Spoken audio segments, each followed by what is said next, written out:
The snow had been falling since before sunrise, the kind of quiet, heavy snow that muffles everything: footsteps, voices, grief.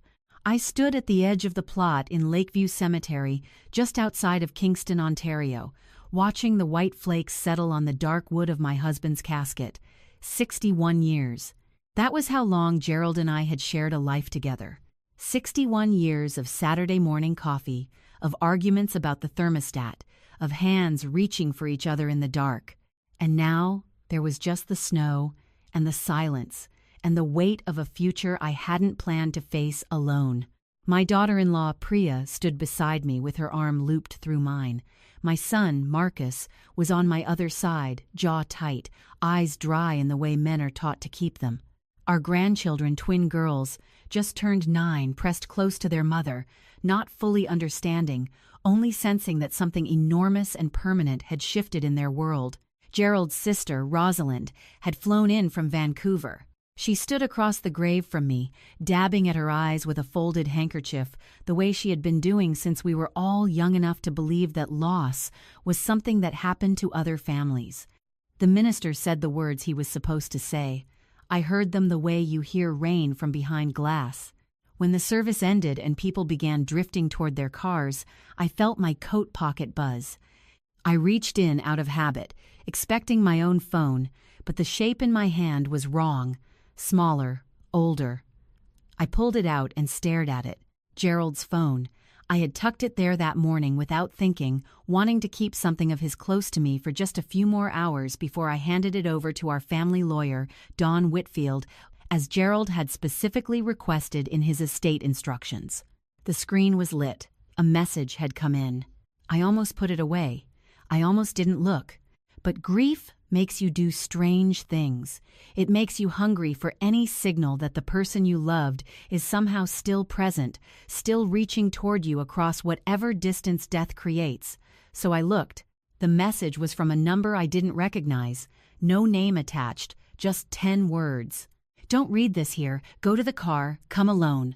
I stood very still. The snow kept falling. Around me, people murmured their goodbyes, sharing casserole dishes and promises to call. My son touched my arm. Mom, the car's ready whenever you are. I nodded and told him I needed one more minute.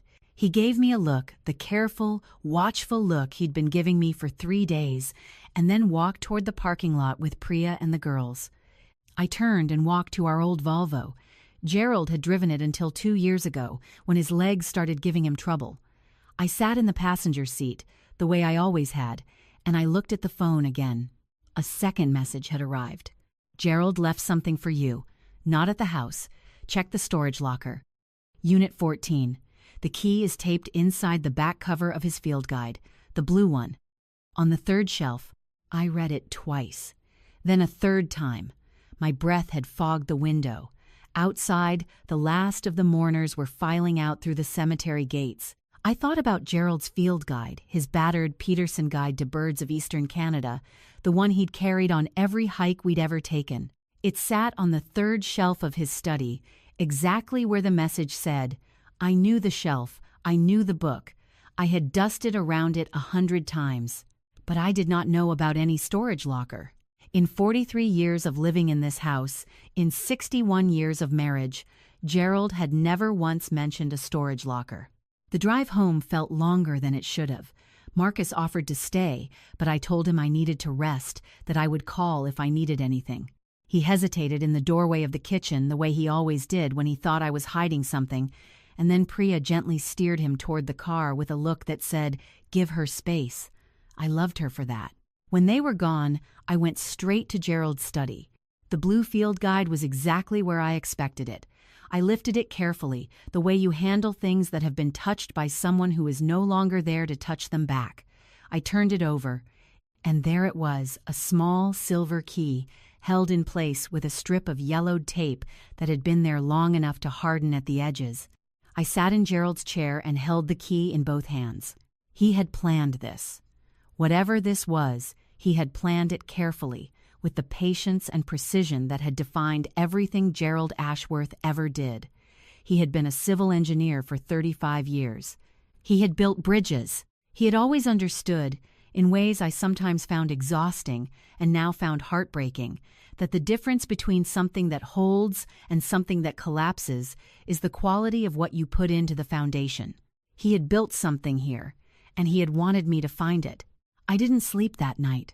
I sat at the kitchen table with a cup of tea that went cold, turning the key over and over in my fingers. My mind kept circling back to Gerald's last few months, how he'd seemed distracted in a way I attributed to his illness, how he'd spent hours in his study with the door closed, which was unusual, how twice I had come in without knocking and found him putting papers away with a quickness that I'd read as tiredness and now was reading as something else entirely. What had he been protecting?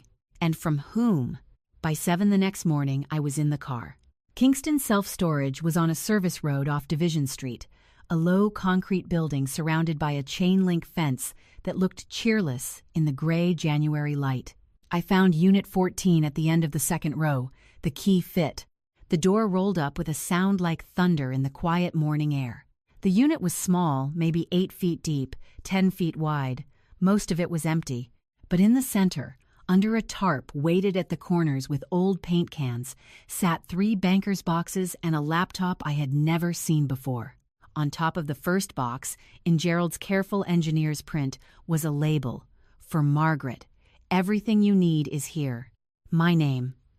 Margaret, written in his hand. I sat down on the cold concrete floor. I didn't care that my good coat was getting dirty. I opened the first box. Files. Our used day. Dozens of them, organized by date and color-coded with the kind of systematic thoroughness that had once driven me mad and now made me want to put my forehead against the cardboard and sob. Printed emails. Photographs taken, I realized, with a small telephoto lens, the kind of careful, patient documentation that looked nothing like the work of a sick old man and everything like the work of someone who had been quietly furious for a very long time. A handwritten letter sat on top. Margaret, if you're reading this, I didn't get there in time. I'm sorry. I want you to know that everything in these boxes is the truth, organized the way I know you'll understand it. Start with the red files, then the blue. Don't trust anyone at Hargrove until you've spoken to the name I've written at the back of this letter. Our boy didn't do what they said he did. I can prove it. I just ran out of time to do it myself. I love you. I always have. Don't let them bury this the way they buried me. Gerald. I read it 4 times. The 5th time, my hands were shaking too much to hold the page. Our boy. He meant our son, Marcus. 3 years ago, Marcus had been accused of financial misconduct at Hargrove Development Group, the real estate company where he had worked as a senior project manager for 11 years. The accusation came out of nowhere. Falsified procurement records, inflated contractor invoices, payments routed to a numbered company that the firm's internal auditors claimed was linked to Marcus. He had been fired, publicly, in a way that destroyed his reputation in Kingston's tight-knit construction industry. The RCMP had investigated and ultimately declined to lay charges, but in a small city, the absence of a conviction is not the same as innocence in the eyes of the people you work with, socialize with, sit beside at your grandchildren's school concerts. Marcus had spent 3 years rebuilding. He had found work with a smaller firm. He did not talk about Hargrove. He did not talk about what had happened to him there. He had become quieter, more careful, like a man who has learned that the ground can give way without warning. Gerald had believed him from the first day. I had believed him too. But belief, without evidence, is just love talking, and love had not been enough to clear his name. Gerald had gone looking for something more. I stayed in that storage locker for 3 hours. The red files were a revelation. Gerald had spent 2.5 years quietly, systematically, the way he did everything tracking the financial structure of Hargrove Development Group. What he'd found was a pattern so consistent it couldn't be accidental. The company's CEO, a man named Fletcher Dunmore, had been using a rotating series of shell companies to siphon money from development projects funded in part by municipal grants. The procurement irregularities that had been attributed to Marcus were, according to Gerald's documentation, created after the fact transactions backdated and modified in Hargrove's system, paperwork generated to create the appearance of a paper trail that led to a numbered company Marcus had never heard of, let alone controlled. Gerald had found the original version of one of the key documents, a contractor invoice in the physical records of a subcontracting firm that Hargrove had stopped working with 18 months before Marcus was accused. The original matched Marcus's records exactly. The version Hargrove had submitted to their auditors had been altered. Someone had framed my son, and someone had been careful enough to think they'd gotten away with it. In the back of Gerald's letter, as promised, was a name. Teresa Vong, investigative journalist, Ottawa citizen. She's been looking at Dunmore for 2 years. She's trustworthy. She'll know what to do with this. I sat with that name for a long time. Then I put everything back in the boxes, loaded them into the trunk of the Volvo as carefully as if they were made of glass, and drove home. I didn't tell Marcus. Not yet. Gerald's letter had been clear. Read everything first, understand it fully, then act. Marcus didn't know about the storage locker. He didn't know his father had spent the last years of his life doing, in secret, what the legal system had failed to do openly. Telling him now, before I had a plan, felt like handing someone a live wire. I spent 2 days reading. I made notes in a fresh notebook with a red pen, the way Gerald had taught me to organize information back when I was helping him proofread engineering reports in the early years of our marriage. I cross-referenced the files. I looked up the numbered company names on the Ontario Business Registry. I verified the dates. I checked the names of municipal councillors mentioned in Gerald's emails against the city's public records. Gerald had been right about everything. I could see it clearly. The evidence was thorough and documented in a way that left very little room for interpretation. Fletcher Dunmore and at least 2 senior people at Hargrove had deliberately constructed a false narrative and used Marcus as the person to carry it. They had needed someone credible to blame someone with enough seniority to be plausible as the architect of financial manipulation, and enough vulnerability to be unable to fight back effectively. They had chosen my son because he was good at his job, and they were afraid of what he might eventually notice. On the 3rd morning, I called the number Gerald had written. Teresa Vong answered on the 2nd ring. Her voice was careful and neutral in the way of someone who has learned to manage their own reactions before asking questions. I told her my name. I told her my husband had died and that he had left documentation for her. I told her what it concerned. There was a pause. "Mrs. Ashworth," she said. "I've been working on a story about Hargrove Development for 22 months. 2 sources have gone quiet on me in the last 6. Can I ask how extensive is the documentation your husband left?" 3 full banker's boxes, I said, organized by date and cross-referenced. He was an engineer. Another pause. Longer this time. "I think we need to meet," she said. "Not by phone." We agreed on a coffee shop in Ottawa. I told her I would drive up the following morning. What I didn't tell her was that I had already decided, before I picked up the phone, that if this documentation existed and was as clear as I believed it to be, I was not going to let it disappear into the back drawer of someone else's desk. Gerald had built something. I was going to make sure it held. The drive to Ottawa took just under 3 hours.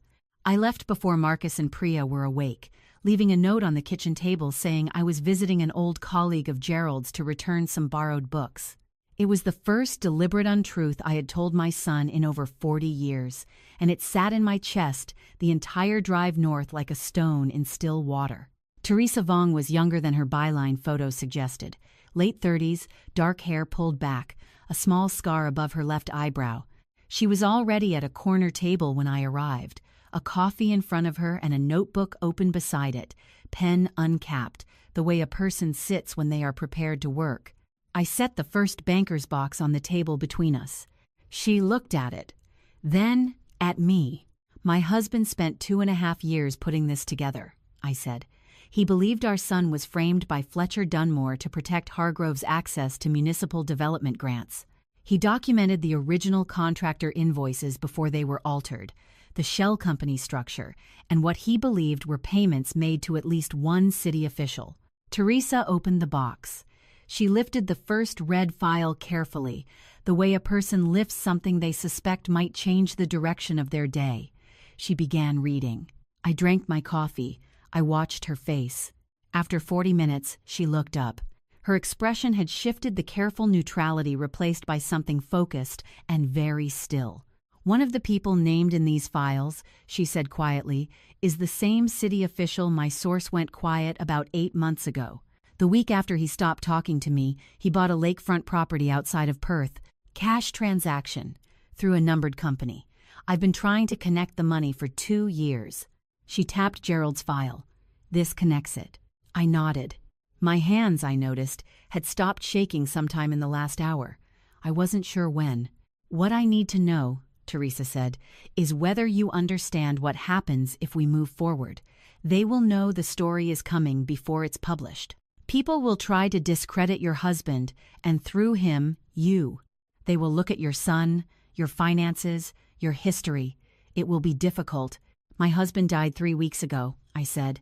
"My son has spent 3 years watching people assume he's a criminal. Difficult is a word I've learned to live with." She looked at me for a long moment. Then she nodded. "I'll need to verify some of this independently before publication. 2 to 3 weeks, possibly more. Can you keep this to yourself until then?" "I kept a secret this large for 61 years without knowing it," I said. "I think I can manage 3 weeks." For the first time, she smiled. I drove home with the boxes in the trunk and the weight in my chest, slightly different than it had been on the way up. Still heavy, but purposeful now, the way a beam under load feels different from a beam that's just been forgotten. 2 days later, I made a mistake. I mentioned the storage locker to Rosalind. I didn't mean to. She had stayed on in Kingston after the funeral, the way family sometimes does when they're not quite ready to let the grief become something they face alone in their own home. We were sitting in Gerald's study after dinner, and she had been looking at his bookshelves with the wistful expression of someone cataloging a life, and I had simply, without thinking, said that I had found something he'd left for me. That he'd been working on something important. I did not say what it was, but Rosalind had always been sharper than people gave her credit for. She was gone the next morning, back to Vancouver, she said unexpectedly. Something had come up. 3 days later, a man came to the door. He wore a dark coat and carried a leather portfolio. His hair was graying at the temples, and his shoes were expensive and very clean, the kind of clean that doesn't happen naturally in a Kingston January. He said his name was Brian Kellner. He said he was a private consultant working with Hargrove Development Group's legal team. He said he understood I had come into possession of some documents related to the company, and that Hargrove wanted to discuss them with me in a spirit of resolution and transparency. He said all of this with a very warm smile and very steady eyes.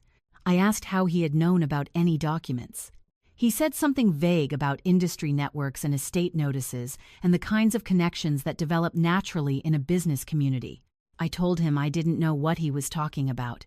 I thanked him for coming. I closed the door. I locked it, then stood in the hallway with my heart going very fast, staring at the grain of the wood. Someone had told them. The only person who had known anything was Rosalind. I called Marcus. I told him I needed him to come over. When he arrived alone, because I had asked him to come without Priya and the girls, I sat him down at the kitchen table and told him everything. I watched his face move through disbelief, and then through something older and more complicated, the expression of a man being told that what he always suspected was true might actually be proven true, and not knowing yet whether that is a relief or a reopening of a wound. When I finished, he was quiet for a long time. "Dad knew," he said finally. "Not a question." "Dad knew," I said. He put his face in his hands. "Not crying exactly. Something prior to crying." "They sent someone here already," I said. "So we don't have much time. I've been in contact with a journalist in Ottawa.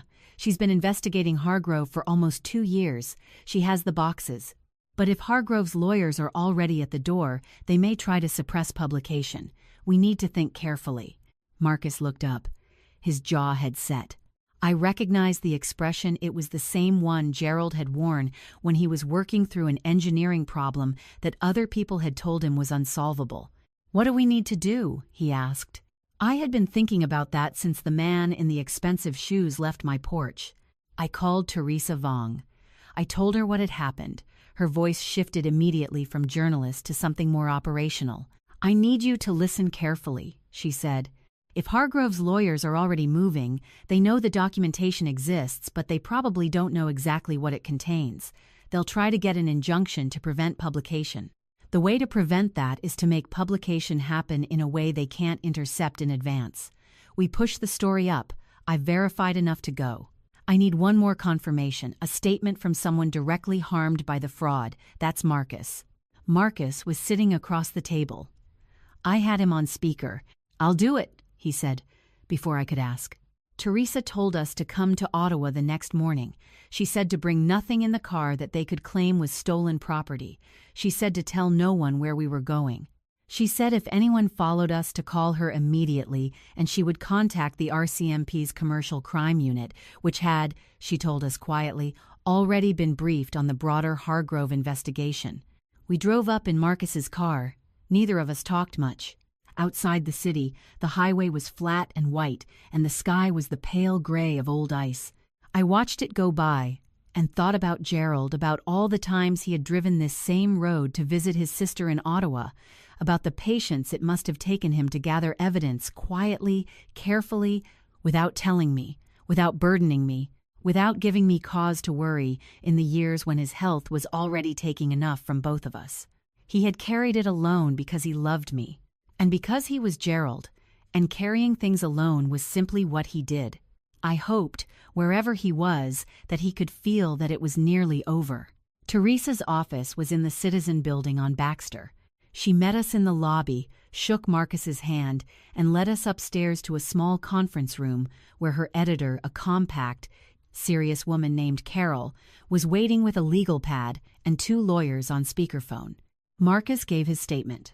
He described what he had been told when he was fired, how the documents Hargrove had presented to their auditors had not matched anything in his own records, how he had requested copies and been refused, how the numbered company at the center of the accusation had been registered 2 months before his firing and dissolved 2 months after, and how he had subsequently discovered through a contact at a subcontracting firm that at least one of the key invoices had existed in a different form before it appeared in Hargrove's internal investigation.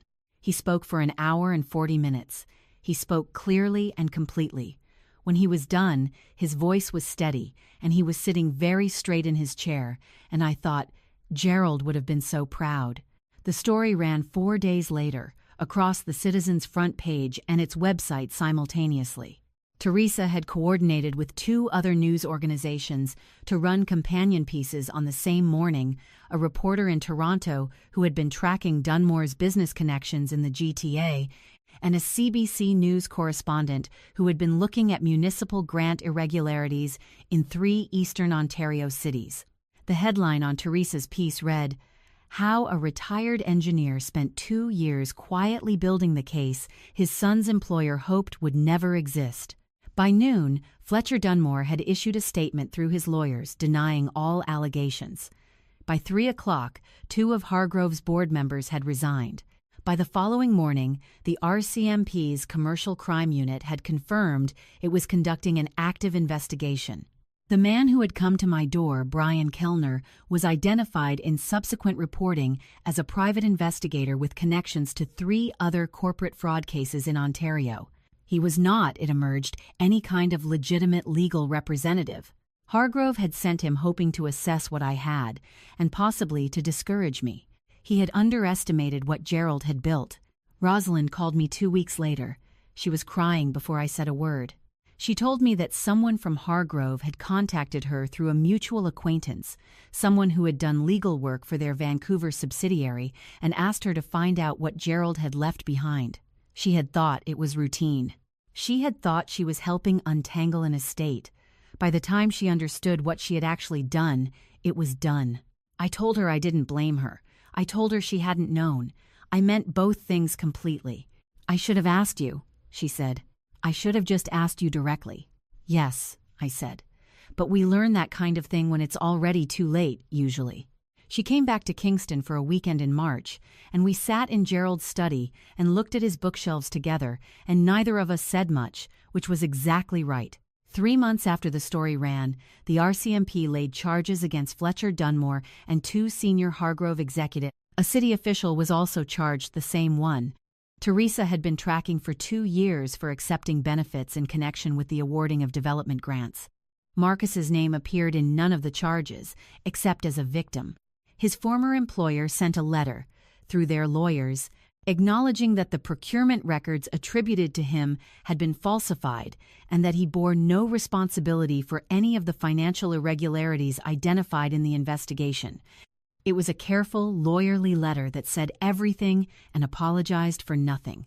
He framed it anyway and hung it in his home office, not as a trophy but as evidence the same instinct his father had always had, that truth is something you hold on to in physical form, that it must be made real enough to touch. The spring came late that year, the way it sometimes does in eastern Ontario, dragging its feet through April and well into May before the ground finally softened. I planted Gerald's garden later than he ever would have allowed. He had always started the seedlings indoors in February, coaxing them along with grow lights and a patience I never had. I did my best. By June, the tomatoes were straggling but alive.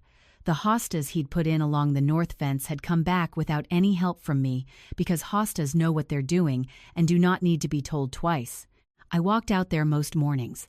I brought my coffee and I stood among the things Gerald had planted, and I talked to him the way you talk to someone who can't answer but whom you somehow feel certain is still listening. I told him about the charges. I told him about Marcus, about how the firm where he'd been rebuilding had promoted him, and how he was laughing more easily now, the tightness around his eyes beginning to loosen. I told him about the twin girls' spring concert, where they both played violin with a ferocity that made the entire audience either wince or smile depending on temperament. I told him the hostas were fine. I told him he had built something that held, that the foundation was good, that I was angry with him, still, for carrying it alone, for not trusting me with it while he was alive, and that I understood why he had done it, and that I had forgiven him for it, and that both of those things were true at the same time, which was perhaps the most honest description of what it means to love someone for 61 years. There are things I know now that I did not know a year ago. I know that grief is not only loss, it is also inheritance. The people who love us leave behind not just their absences but their work, their convictions, the quiet battles they fought when they thought no one was watching. We are shaped by what they built for us, and sometimes if we're paying attention we get the chance to finish what they started. I know that silence is not always the same as complicity. Gerald kept his silence to protect us. But I also know that there comes a moment when silence becomes its own kind of harm, and that the hardest and most important thing is learning to feel the difference between the two. I know that institutions designed to protect us, legal systems, employment structures, the trust we place in organizations, and the people who run them are only as strong as the integrity of the individuals inside them. When that integrity fails, it is almost always ordinary people who absorb the damage.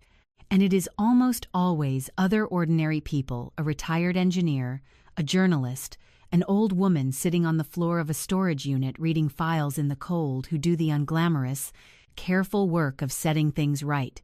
I know that it is never too late to act. Gerald was 67 when he started gathering that evidence. I was 63 when I walked into that storage locker alone and sat down on the concrete floor and decided that whatever was in those boxes, I was not going to be afraid of it. We were not young. We were not powerful. We had no resources beyond patience and the stubborn, old-fashioned belief that the truth is worth protecting.